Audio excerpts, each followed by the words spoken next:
សំ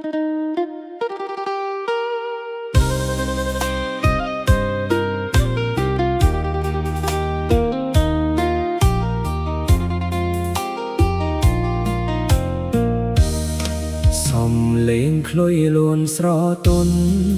កាត់ខ្យល់វាលស្រែបងហួចលើខ្នងក្របី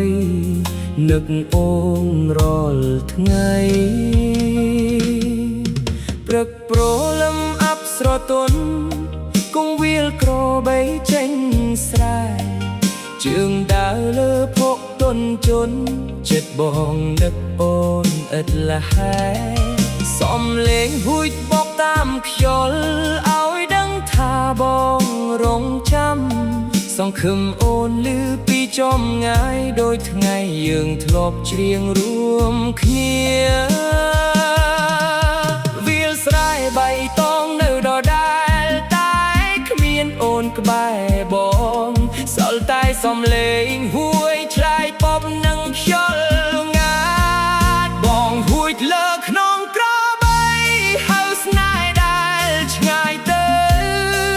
ហួចដងទឹកចិត្តរំជួលនឹកអូនគ្រប់ពេលវេលាបើអូនបានឮសំឡេងនេះ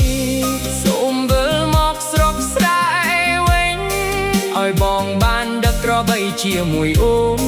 មើលថ្ងៃលិចក្បែរវាលស្រែថ្ងៃលិចពណ៌មាសលើស្រែសិតស្លាប់ហៅចូលសំបុកបងដេញក្របីត្រឡប់ផ្ទះទាំងចិត្តនៅរងចាំ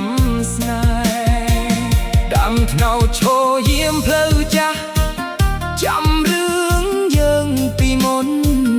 បងនៅហួចដូចថ្ងៃនោះមិនភ្លេចអូនសំបីមួយថ្ងៃបើវាសនាឲ្យយើងជួបបងនឹងហួចបត់ចាស់មើលដងទៀតឲ្យវាលស្រែនឹងខ្យល់ជួយធ្វើសាក្សីថាស្នេហ៍នេះមិនដែលរសាយបងហួចលើខ្នងក្របីសំឡេងលាន់ឆ្ងាយដល់ភូមិចាំអូនវិលមកវិញក្រៅមេឃពណ៌ញៀកស្រស់ស្អាតទុកពេលវេលាកន្លងយូរបេះដូងបងមិនប្រែនៅតែហួចបត់ស្នេហ៍មួយនេះរងចាំអូនជាឌីបចោស្ទើរតែម្ដងស្រទន់គេកាន់ស្មៅចាំមិនចេះវិញប៉ុន្តែក្តីការស្ដាយបងស្ដាយ